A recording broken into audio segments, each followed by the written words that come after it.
barberia. Nagpunta ako sa barberia minsan para magpagupit ng buhok. Naalala ko noon, mataas noon ang sikat ng araw at oras ng siesta ng karamihan.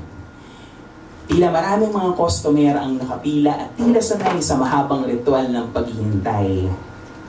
Lahat ay naghihintay na magupitan ng buhok at maayusan patungo sa pagbabagong anyo. At oo, aaminin ko, naaalala kita.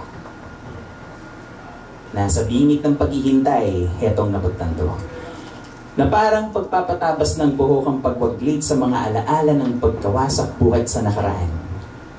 Na minsan ang mga alaalang hindi na dapat mamugad sa isip ay dapat nang putulin.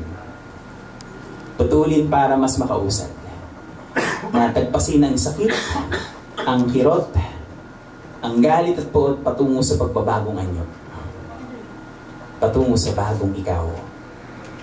Na nagbago ng anyo marahil, subalit hindi ng pagkatao.